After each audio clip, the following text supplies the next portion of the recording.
परमात्मा कहते हैं जो इतना प्रत्यक्ष ज्ञान देखकर भी हमारे पास नहीं आते हैं, हमारे ज्ञान को नहीं सुनते हैं, और उन चतुर प्राणी यानी उन चतुर संतों के अज्ञानियों के चिपके रहते हैं, उनके विषय में क्या बताया कि चातुर प्राणी चोर हैं, मूढ़ मुग्ध हैं, ठोठ, संतों के नहीं काम के, उनको दो गल जोट कि आख्या देख के भी जो नहीं मानते।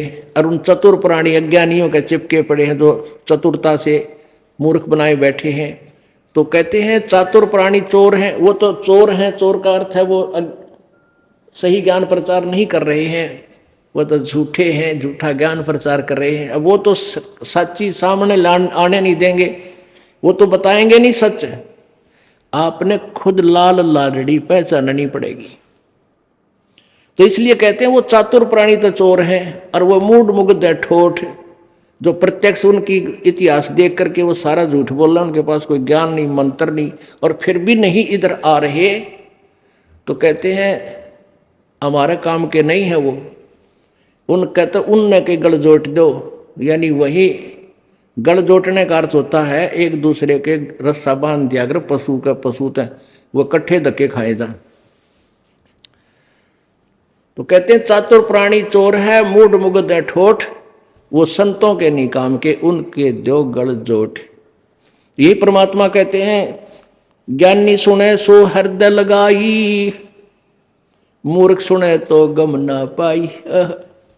बुद्धिमान व्यक्ति देखेगा सुनेगा तो सीने से लगाओगा, ओह सही पक्का ज्ञान, सही ज्ञान है तो। और मूर्ख सुनेगा नु का वही बांड है, वो तो निंदा करे, चुगली करे। रामपाल तो सारे संतां की निंदा करता है, उसका तो नाम भी ना लो मेरा आगे। तो कहते ईशा ने तो उड़े चपके रहने दे, हमारे काम के भी कोई ना, क्यों न कि गाड़ेंगे जब वक्त वो सामने देख के भी ना मानते। अब क्या बताते हैं, मैं जो बताने जा रहा हूं उसको बुद्धिमान सुनेंगे तो हृदय से लगाएंगे। माँ अष्टंगी पिता निरंजन, ये जमदारुण वंशन अंजन, पहले की निरंजन राई, पीछे से माया उपजाई। माया रूप देख अति शोभा, देव निरंजन तन मन लोभा। कामदेव धर्मराय सताए, देवी को तुरंत धरकाए। सतलोक में दुर्गा परमेश्वर ने दुर्गा को, प्रकृति को अपनी शब्द शक्ति से एक कन्या रूप दिया था, युवा लड़की का, युवती का, और उसके अंदर हम सभी प्राणियों को सूक्ष्म रूप से बीज रूप में प्रवेश कर दिया था। इस लड़की को वहां एक अकेली देखकर ज्योति निरंजन ने इसके साथ दुर्व्यवहार करना चाहा था, तो दुर्गा ने अपनी इज्जत रक्षा के लिए इसके पेट में शरण ले ली थी, छोटा रूप बनाकर, सूक्ष्म रूप बनाकर। वहां से फिर प्रार्थना की प्रभु परमेश्वर कबीर जी से, तो सत्पुरुष कबीर जी ने आकर के अपने पुत्र जोगजीत का रूप धारण करके आए और काल के पेट से दुर्गा को बाहर निकाला। और इनके 21 ब्रह्मंडों जो इसने तप करके प्राप्त किए थे ज्योति निरंजन ने, 21 ब्रह्मंडों समेत दुर्गा और निरंजन समेत वहां से नीचे धकेल दिया। 16 शंख कोश की दूरी पर, नील पद्म शंख, 16 शंख कोश की दूरी पर ये 21 ब्रह्मांड आकर चक्कर काटने लगे। और फिर काल ने फिर दुर्गा के साथ फिर से बदव्यवहार किया, इसके रूप पर आसक्त होकर के, और इसके साथ जबरदस्ती शादी की और 3 पुत्र उत्पन्न किए। उसके बारे में परमात्मा बता रहे हैं, और वही पुराण बता रहे हैं इनकी हिस्ट्री। श्री शिव पुराण, श्री दुर्गा देवी पुराण और श्री ब्रह्मा पुराण में भी, देवी पुराण में इनका वर्णन है। आप देखिएगा परमात्मा क्या कहते थे, माँ अष्टंगी पिता निरंजन, ये जमदारुण वंशन अंजन, पहले की निरंजन राई, पीछे से माया उपजाई। पहले परमात्मा के शब्द से, कबीर जी के शब्द से, वचन से निरंजन की उत्पत्ति हुई थी अंडे से, और फिर दुर्गा को परमात्मा ने ही उत्पन्न किया था। पहले कीन निरंजन राई ज्योति निरंजन, ये भगवान ये ब्रह्म यहाँ का पैदा किया परमात्मा ने, और पीछे से माया दुर्गा की उत्पत्ति कबीर भगवान ने की थी, सत्य पुरुष ने। पहले कीन निरंजन राई पीछे से माया उपजाई। माया दुर्गा, माया रूप देख अति शोभा, देव निरंजन तन मन लोभा। ये निरंजन देवता ये काल भगवान कहते हैं उस दुर्गा के ऊपर आसक्त हो गया, उसके सुंदर रूप ने देख के। कामदेव धर्मराय सताए, देवी को तुरंत धर खाए। पेट से देवी करी पुकारा, हे साहेब मेरा करो उबारा। टेर सुनी तब हम ता आए, अष्टंगी को बंद छुड़वाए। सतलोक में किन्ना दुराचारी, ही काल निरंजन दीन ननकारी। माया समेत दिया भगाई, 16 संख कोस दूरी पर आई। अष्टंगी और काल अब दोई, मंद कर्म से गए बिगोई। धर्मराय को हिकमत कीना, नखरेखा से भग कर लेना। धर्मराय कीने भोग विलासा, माया को रही तब आशा। ये दुर्गा प्रेग्नेंट हुई। 3 पुत्र अष्टंगी जाए, ब्रह्मा विष्णु शिव नाम धराए। इस दुर्गा ने अष्टंगी ने 3 पुत्र उत्पन्न किए, इनके नाम ब्रह्मा विष्णु और शिव रखे गए। 600 साल पहले मालिक ने यह बताया था। आज वही सदग्रंथ इसका समर्थन कर रहे हैं, परमेश्वर की अमरवाणी को, अमरवाणी का। 3 देव विस्तार चलावे, इनमें यो जग धोखा खावे। ये तीनों देवता रजगुण ब्रह्मा, सतगुण विष्णु, तमगुण शिव जी इस काल के ढमढमे ने चला रहे हैं, और इन देवताओं में की पूजा में ये धोखा खा रहे हैं। 3 लोक अपने सुत दीन्या, पुरुष गम कैसे कोई पावे। काल निरंजन जग भरमावे। कहते हैं परमात्मा के बारे में, प्रभु सतपुरुष की महिमा के जानकारी कैसे प्राप्त हो, क्योंकि ये काल सबको भ्रमित किए हुए है, सच्चाई तक जाने ही नहीं देता। पुरुष गम कैसे कोई पावे, काल निरंजन जग भरमावे। 3 लोक अपने सुत दीन्या, सुन निरंजन बासा लीन्या। अलख निरंजन सुन ठिकाना, ब्रह्मा विष्णु शिव भेद न जान्या। कहते हैं इस सुन में प्रत्येक ब्रह्मांड के टॉप मोस्ट प्लेस पे, सबसे ऊपर शिखर में, वहां ये काल रहता है, और ब्रह्मा विष्णु महेश भी इसके विषय में अपरिचित हैं, वह भी ना जानते। ये तो कबीर भगवान जो सुप्रीम पावर है, जो ब्रह्मा विष्णु इसका काल ज्योति निरंजन का भी फादर है, ब्रह्मा विष्णु महेश का जो दादा है पूर्ण ब्रह्म, उसने आकर के ये यथार्थ ज्ञान हमें बताया। जिसने सारी सृष्टि रची है वही सच्चाई बता सकता है। 3 देव सो उनको ध्यावे, निरंजन का वो पार न पावे। ये ब्रह्मा विष्णु महेश भी समाधि लाला छक लिए, इनको भी ब्रह्म की प्राप्ति नहीं हुई। आखिर में सभी ने लिख दिया परमात्मा निराकार है, निराकार है, निराकार है। ब्रह्मा विष्णु शिव नहीं बचाए, सकल खाए पुन दूर उड़ाए। तिनके सुत हैं तीनों देवा, अंदर जीव करते सेवा। कहते इस काल के 3 बेटे हैं, ब्रह्मा विष्णु महेश, और ये अंधे जीव ज्ञानहीन प्राणी इन ब्रह्मा विष्णु महेश की पूजा करते हैं, और ये तुम्हें यहाँ उलझाए बैठे हैं। अपने आत्माओं, ये तो कबीर जी कह रहे थे 600 वर्ष पहले, 550 वर्ष पहले, और हमारे सदग्रंथ कह रहे हैं 5000 वर्ष पहले से। अपने जो गीता जी 5000 वर्ष पहले से कह रही है यही बात जो परमात्मा ने आके बताई, लेकिन इन अज्ञानी गुरुओं ने सदग्रंथों को ना समझ के काल प्रेरणा से हमारे को केवल ब्रह्मा विष्णु महेश की पूजा पर ही सीमित कर रखा था। और परमात्मा क्या कहते हैं कि उस काल के 3 पुत्र हैं, तिनके सुत हैं तीनों देवा, अंदर जीव करते हैं सेवा। सेवा माने पूजा। इसके 3 पुत्र हैं काल के, और ये अंधे जीव ज्ञानहीन प्राणी इनने की पूजा करें। अकाल पुरुष का हो नहीं चीन्या, काल पाए सभी गैलीन्या। अकाल अविनाशी जिसका काल ना हो, वो जो किसी को खाता ना हो, वो भी अकाल होता है। अकाल पुरुष का हो ना चीना, काल पाए सभी गैलीन्या। इस काल को तो सबने मान लिया।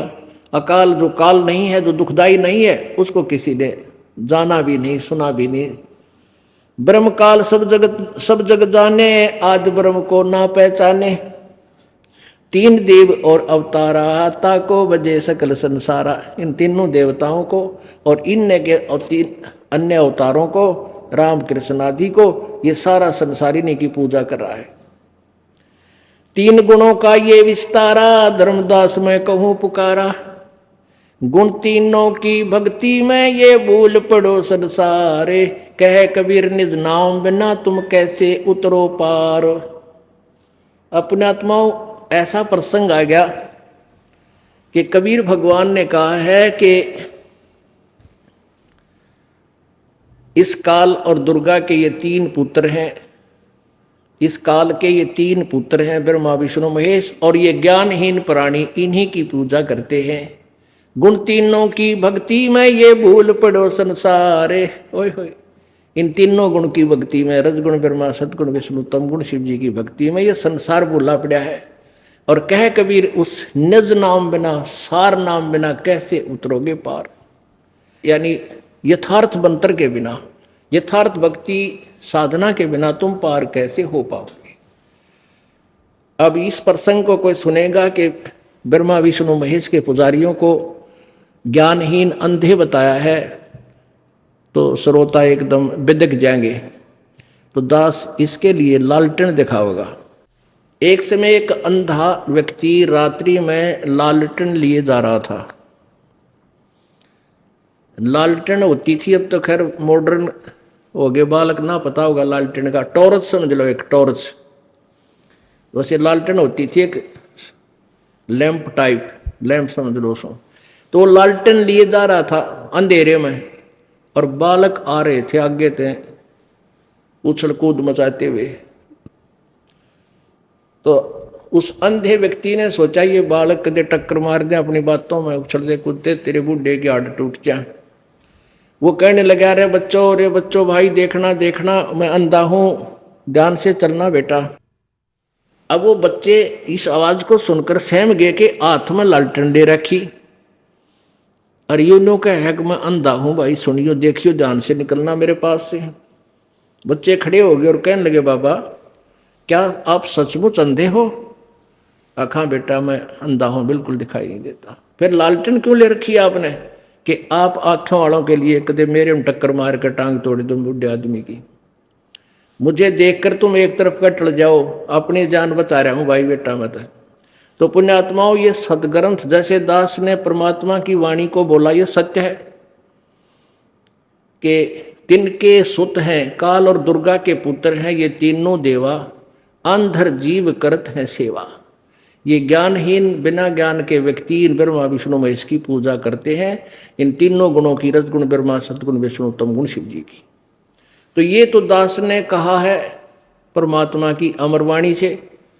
और ईब लालटेन दिखा दूंगा, कहते मेरी गेल खस्से को आके यूं का यूं क्यों, ऐसा क्यों बोला, हमें अंधा कैसे बता दिया। तो लालटेन दिखा दूंगा, भाई मेरे साथ ना खसना, अपने इस सदग्रंथों की रोशनी में एक साइड पकड़ जाना। इसका प्रमाण पवित्र गीता जी आपको देगा। 7वां अध्याय के आपको 5 श्लोक सुनाऊंगा, 12, 13, 14, 15, 4। कति कंसेप्ट क्लियर हो जाएगा। पहले तो ये समझें कि रजगुण ब्रह्मा है, सतगुण विष्णु, तमगुण शिव जी। इसमें आपको देवी पुराण दिखाते हैं, दुर्गा पुराण संस्कृत में, देवी भागवत महापुराण संस्कृत विद संस्कृत इन हिंदी, संस्कृत भी और हिंदी भी दोनों साथ हैं इसके। ये देखिएगा,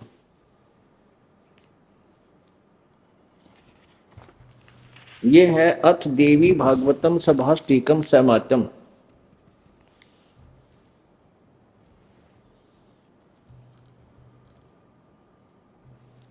अथ देवी भागवतम सभाष्टिकम सैमात्यम। ये कहाँ से प्रकाशित है? खेमराज श्री कृष्ण दास प्रकाशन,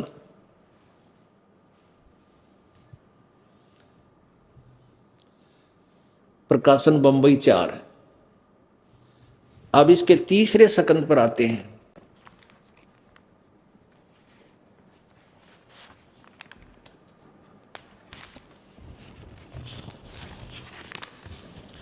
अथ श्रीमद देवी भागवते भाषा टीका युक्ते तृतीय स्कंद है प्रारंभते। हम अपने मतलब का ज्ञान लेंगे, क्योंकि जंगल में बहुत सी जड़ी बूटियां होती हैं। जिस रोग की दवाई अपन ने बनानी है वह चुन लेंगे अपन ने। ये देखिएगा, ये देवी भागवत पृष्ठ 11 भाषा टीकासी तृतीय स्कंद और अध्याय 5। इसमें के लिखा थी, भगवान शंकर अपनी दुर्गा माता से पूछ रहे हैं, हे माता, यदि हमारे ऊपर सदा आप दयायुक्त हो तो हमको यानी मुझको तमोगुण किस प्रकार प्रदान किया है, ब्रह्मा रजोगुण और हरि सतोगुण। अब यहाँ इसकी संस्कृत भी साथ देख लें। ये 7वां श्लोक अंत हुआ, 8वां प्रारंभ हुआ। यदि दया धर्मना न सदाम्बिके कथम अहम विहित च, कथम माने किस प्रकार, अहम माने मैं, विहित माने बना दिया। क्या तमोगुण है? शंकर जी कह रहे हैं मुझे तमोगुण क्यों बना दिया।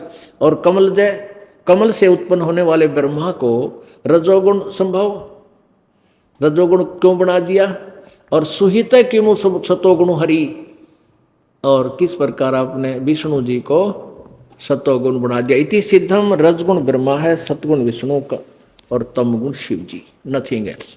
अब हम अभी आपने गीता प्रेस गोरखपुर से प्रकाशित देवी भागवत के 3रे स्कंद पर केवल हिंदी में सुना था कि ब्रह्मा विष्णु महेश स्वयं स्वीकार करते हैं कि हम दुर्गा के पुत्र हैं, हमारा जन्म और मृत्यु होता है, हम अविनाशी नहीं है, और हम आप ही के तीनों गुणों से उत्पन्न, हम रजगुण ब्रह्मा है, सतगुण विष्णु, तमगुण शिव जी। ये सिद्ध हो गया। अब परमात्मा, अब आपको गीता जी 7वें अध्याय के और 4 श्लोक कंसेप्ट क्लियर कर देंगे कि गीता जी में यही शब्द बोल रखे हैं, बल्कि और लताड़ रखा है ऐसे व्यक्तियों को जो केवल ब्रह्मा विष्णु महेश तक तीनों गुणों की भक्ति तक सीमित है और आगे की साधना नहीं करते। अब देखिएगा श्रीमद देवी भागवत,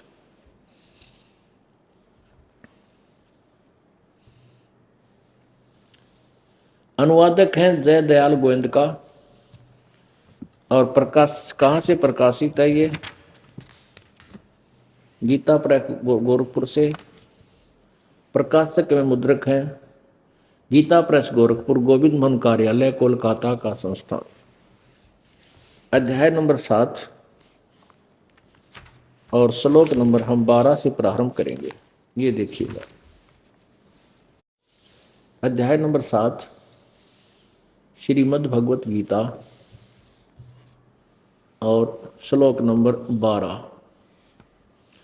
और भी जो सतोगुण से उत्पन्न होने वाले भाव हैं और जो रजोगुण से तथा तमोगुण से उत्पन्न होने वाले भाव हैं, उन सबको मुझसे ही होने वाले हैं ऐसा जान, परंतु उनमें वास्तव उनमें मैं और वे मुझ में नहीं हैं।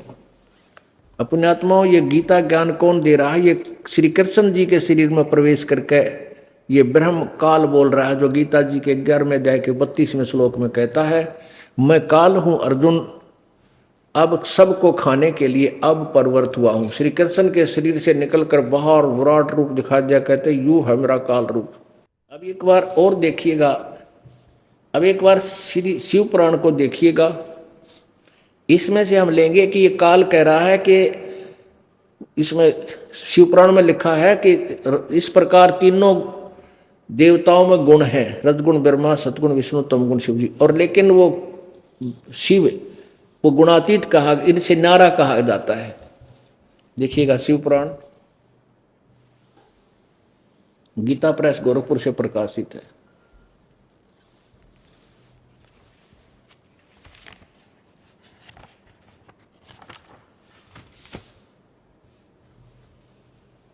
संपादक हनुमान प्रसाद पोदार और प्रकाशक में मुद्रक है वही गीता प्रेस गोरखपुर, गोविंद वन कार्यालय कोलकाता का संस्थान। इसके 110 पृष्ठ पे ये देखिए,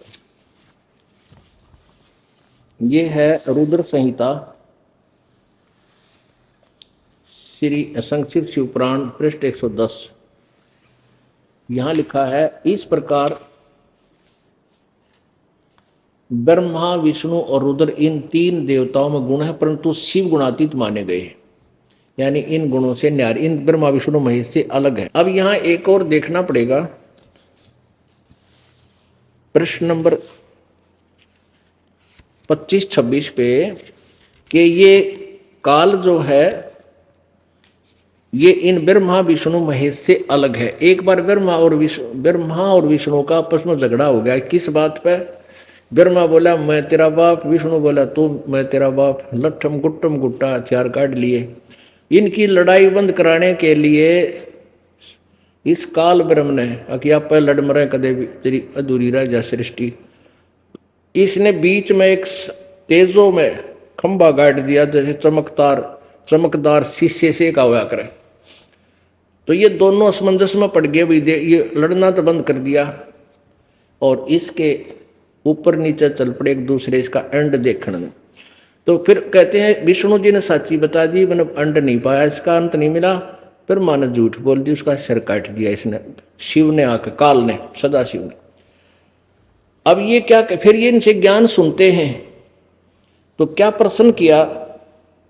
विद्वेश्वर संहिता, ये देखिएगा, विद्वेश्वर संहिता इसी शिव पुराण की, संक्षिप्त शिव पुराण में, ये यहाँ पर ब्रह्मा विष्णु महेश ये दोनों खड़े, ब्रह्मा और विष्णु दोनों खड़े हैं और काल ने बीच में इनका सतम खड़ा कर दिया। 25 पृष्ठ से हम देखेंगे मोटा मोटा सा। ब्रह्मा और विष्णु ने पूछा, प्रभु सृष्टि आदि 5 कर्तों के लक्षण क्या है, ये हम दोनों को बताइए। भगवान शिव बोले, ये बता रहे, हम अपना मतलब की बात पढ़ाएंगे। बोले पुत्रो तुम दोनों ने तपस्या करके प्रसन्न हुए मुझ परमेश्वर से सृष्टि और सतिथि नामक 2 कृत प्राप्त किए। सृष्टि ब्रह्मा को और सतिथि दी है विष्णु को। ये दोनों ही तुम्हें बहुत प्रिय। इसी प्रकार मेरी विभूति स्वरूप रुद्र और महेश्वर को मैं 2 अन्य उत्तम कृत संहार और तिरोभाव, ये ने है महेश्वर ने, या ने मैं गलत छपा है, रुद्र और महेश्वर ने 2 अन्य उत्तम संहार और तिरोभाव जो करते हैं मुझसे प्राप्त किए। इससे सिद्ध है कि ये गीता ज्ञान जो बोल रहा है ये ब्रह्म, ये काल रूपी ब्रह्म सदाशिव, ये ब्रह्मा विष्णु और रुद्र और महेश से भी न्यारा है। इति सिद्ध खुद कहता है गीता ज्ञान कराते हुए कि ये तीनों क्या कह रहा है कि इन तीनों से, रजगुण ब्रह्मा से सृष्टि, तमगुण सतगुण विष्णु जी से सतिथि और तमोगुण विष्णु जी से, तमोगुण शिव जी से संहार जो हो रहा है, ये सभी इनका मुख्य कारण तो मैं ही हूं, लेकिन मैं इनमें नहीं, मैं इनसे दूर हूं, जो 21वें ब्रह्मांड में रहता है। अपने आत्माओं ये विचार करना है कि काल को श्राप लगा हुआ है 1 लाख मानव शरीरधारी प्राणियों का निताहर करने का। उसके लिए ये अपने तीनों पुत्रों को भ्रमित करके रखता है और तीनों को एक एक गुण युक्त कर दिया। ये बाद में कभी कहानी सुनाएंगे, जो समय आएगा सृष्टि रचना में आपको पता चलेगा ये दुर्गा और शिव ने कैसे इनको रजगुण तमगुण सतगुण युक्त उत्पन्न किया। अर्थात रजगुण ब्रह्मा है, सतगुण विष्णु, तमगुण शिव जी, सिद्ध हुआ। तो यहाँ गीता जी अध्याय नंबर 7 के श्लोक 12 में जो कहा है कि सतगुण विष्णु से, तो तमगुण से और रजगुण से जो भी भाव उत्पन्न होते हैं, रजगुण से ब्रह्मा से उत्पत्ति, सतगुण विष्णु से सृष्टि सतिथि और तमगुण शिव जी से जो संहार हो रहा है, इसका मुख्य कारण तो मैं ही हूँ, परंतु मैं इनके आसपास नहीं, इनसे गुप्त रहता हूँ, अलग रहता हूँ। फिर देखिए, अब ये समझ में आओगी 4 श्लोक, अध्याय 7 फिर 12 पढ़िए।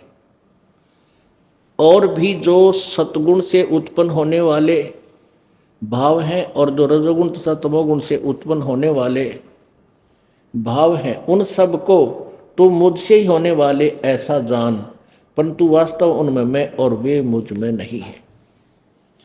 अब 13वें में गुणों के कार्य रूप सात्विक, राजस और तामस, इन तीनों प्रकार के भावों से ही सारा संसार, प्राणी समुदाय मोहित हो रहा है। इन तीनों गुणों से परे, ब्रह्मा विष्णु महेश से ऊपर परे मुझ अविनाशी को नहीं जानता। ये ब्रह्म कह रहा है कि ये ब्रह्मा विष्णु महेश तक इनकी बुद्धि सीमित है, इन तीनों गुणों को इन्हीं की पूजा में लगे रहते हैं, इनसे परे मुझ ब्रह्म को नहीं जानते। आगे देखना 7वें अध्याय का 14वां श्लोक। क्योंकि यह अलौकिक अति अर्थात अति अद्भुत त्रिगुणमयी मेरी माया, रजगुण ब्रह्मा, सतगुण विष्णु, तमगुण शिव जी के द्वारा फैलाया गया जाल, माया माने जाल भी होता है, मेरी माया बड़ी दुस्तर है। त्रिगुणमयी मेरी माया बड़ी खतरनाक है। और जो पुरुष, जो साधक मुझको निरंतर भजते हैं, यानी ब्रह्म साधना करते हैं, वो इस माया का उल्लंघन कर जाते हैं, वो ब्रह्मा विष्णु महेश से मिलने वाले लाभ से ऊपर उठ जाते हैं। इसका ये अर्थ है। आगे देखना 15वें में तोड़ पाड़ दिया, कमाल कर दिया। माया के द्वारा ओहो ब्रह्मा विष्णु महेश से मिलने वाले लाभ तक ही जो सीमित है, इनसे आगे इनकी बुद्धि उठती नहीं। जिनका ज्ञान हरा जा चुका है, यानी ब्रह्मा विष्णु महेश तक की जो पूजा करते हैं, वो आसुर स्वभाव को धारण किए हुए, मनुष्यों में नीच, और तेरा गजब हुई हो। और दूषित कर्म करने वाले मूर्ख माम मुझको नहीं भजते, मेरी पूजा नहीं करते, ब्रह्म कह रहा है। अब कर दिया कंसेप्ट क्लियर गीता जी ने कि तीनों गुणों, रजगुण ब्रह्मा, सतगुण विष्णु, तमगुण शिव जी के द्वारा ही तक जिनका बुद्ध ज्ञान हरा जा चुका है, इनकी महिमा से आगे कोई सुनने को तैयार ही नहीं है, इन्हीं की तक पूजा करते हैं। वो आसुर स्वभाव को धारण किए हुए, राक्षस स्वभाव को, मनुष्यों में नीच दूषित कर्म करने वाले मूर्ख है। वो कहते हैं मेरी साधना भी ना करते, ब्रह्म तक की भी साधना ना करते। फिर 7वें अध्याय के 16, 17 में और 18 में अपनी महिमा, अपने ज्ञान, अपनी साधकों के विषय बताया है। वो कहते हैं मेरी साधना, ब्रह्म साधना भी 4 प्रकार के करते हैं, और मेरे वाली साधना करने वाले ज्ञानी जो अच्छी आत्मा है, वो है तो अच्छी आत्मा, लेकिन मेरे 7वें अध्याय के 18वें श्लोक में, लेकिन वो मेरे वाली अनुत्तम घटिया साधना में व्यस्त है। और 7वें अध्याय के 18वें 19वें श्लोक में कहा कि बहुत से जन्मों के अंत के जन्म में कोई ज्ञानी मेरी ब्रह्म तक की साधना करते ना, तो नीचे के सतर मुड़जे रहते हैं। और वासुदेव सर्वशक्तिमान परमात्मा के विषय में जानकारी देने वाले महात्मा बहुत थोड़े हैं भाई। अब ये राक्षस स्वभाव तीनों देवताओं के, रजगुण ब्रह्मा, सद्गुण विष्णु, तमगुण शिव जी के पुजारियों को ऐसी उपमा क्यों दी? जैसे उदाहरण, हिरण्यकशिपु ने रजगुण ब्रह्मा जी की साधना की थी, अपने पुत्र का शत्रु हो गया, उससे सिद्धि प्राप्त करके हल्दी की गांठ लेकर पंसारी बन गया। अपने पुत्र प्रहलाद का शत्रु बन गया और राक्षस कहलाया। परमात्मा ने आकर उसका पेट पाड़ा, नरसिंह रूप धारण करके। अब जैसे भगवान शिव तमोगुण की साधना की थी,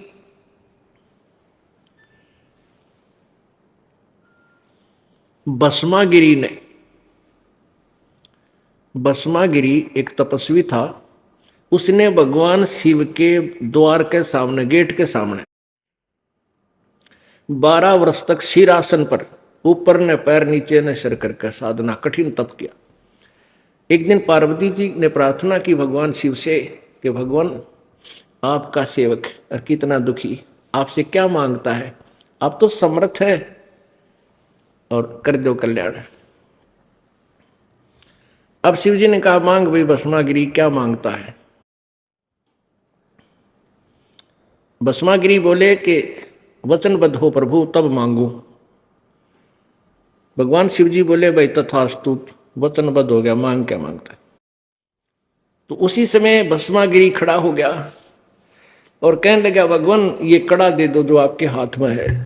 अब भगवान शिव ने सोचा कि वे जंगल में रहने वाला साधक है, अपनी रक्षा के लिए मांग रहा होगा, क्योंकि भस्म कड़ा एक ऐसा सिद्ध किया हुआ था भगवान शिव के द्वारा कि जिसके भी सिर के ऊपर एक बार न्यू करके न्यू कह दे भस्म, उसका वो राख हो जाता था। और भस्मागिरी में क्या बीमारी थी? उसमें क्या मलिनता थी, उसका क्या उद्देश्य था कि उसने पहले ये सोच रखा था कि भगवान शिव को प्रसन्न करके भस्म कंडा लेकर इसने फूंक दूंगा, पार्वती को अपनी पत्नी बनाऊंगा। भगवान शिव को ज्ञान नहीं था ये दुष्ट किस उद्देश्य से ऐसा कठिन तप कर रहा है। अब भगवान शिव ने वो निकाल कर दे दिया कि ले बच्चा ले जा। अब भस्मागिरी बोला ले जाऊं किते, इब्तन संवारूंगा, अब तुझे भस्म करूंगा और पार्वती को अपनी पत्नी बनाऊंगा। होले शिव जी होशियार। भगवान शिव जी ने देखा तो दुष्ट रह पीछे पड़ दिया सचमुच। तो भगवान शिव जी आगे आगे और भस्मागिरी पाछे पाछे जैसे जोटेबाज जाग रहे।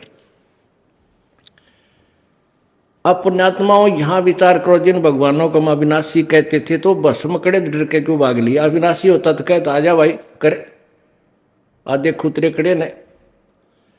जैसे परमात्मा कबीर जी को उबलते तेल के कढ़ाई में डाल दिया, नहीं जले न्यों के न्यों बैठे भगवान।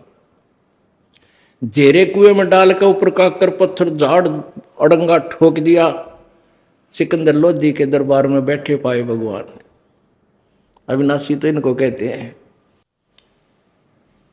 अब भगवान ने परमेश्वर ने आके, अब हम तो विष्णु जी कहा करते थे, कोई बात नहीं, वो महिमा का भूखा नहीं है प्रभु।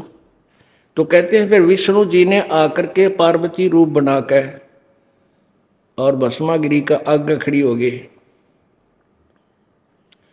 भस्मागिरी भी रुक गया, उसको पता था शिव जी तो डटा डटे नहीं, तेरे हाथ में जब तक कड़ा भस्म कड़ा है। पार्वती आए गई, बस ठीक है, इसकी सुनते हैं क्या कहना चाहती है। तो पार्वती रूप में भगवान ने कहा क्यों भाग रहे हो, अब वो नहीं आएगा तेरे पास जब तक बड़ा भस्म कड़ा है। आजा डांस करके दिखा मुझे। अब आपको पता है इस कथा का वैसे तो भस्म कड़ा से वो गंडहत नाच नचाया। अब वो कह रहा था मुझे नाचना नहीं आता। पार्वती रूप में भगवान बोले मैं सिखाऊं तेने नाचना, डांस करना, इस हाथ को ऐसे कर, इसको ऐसे कर, इस टांग को ऐसे कर, इस हाथ को और ऊपर ला। जब वो ऊपर आ गया ना सर के ऊपर, जब वो जिस हाथ में कड़ा ले रहा था ना, चौकस पकड़ रहा था, वो आ गया सिर पे, भगवान ने कह दिया भस्म। वो भस्म कड़ा से भस्मागिरी भस्म हो गया। उसके बाद वो भस्मासुर कहलाया, भस्मा राक्षस। पहले भस्मगिरी था, भस्मागिरी। ये गिरी पुरी नागा नौगढ़ नाथ ये सारे तमोगुण शिव के पुजारी हैं। एक जैसे भगवान तमोगुण शिव का पुजारी था कौन? रावण। और रावण ने कैसे जुल्म किए, राक्षस कहलाया और अपनी ही जगत जननी यानी उसको सीता को अपनी माँ को अपहरण कर लिया। और ऐसे ही भस्मागिरी अपनी ही त्रिलोक जननी यानी माता को, पार्वती को अपनी पत्नी बनाना चाहा था। तो इनमें अकल कहाँ है? इसलिए गीता जी में ये संज्ञा इनको दी है। अब एक समय हरिद्वार में हर की पैड़ी पे एक कुंभ के मेले की पर भी लगी, वहाँ नहाने का संयोग हुआ। तो सभी ये जितने भी गिरी पुरी नागा नाथ कनपाड़े और गढ़ ये सारे के सारे वहाँ अपने अपने अलग अलग समुदाय में इकट्ठे हो जाते हैं। और वैष्णु है विष्णु, सतोगुण विष्णु के उपासक, वो भी अलग से।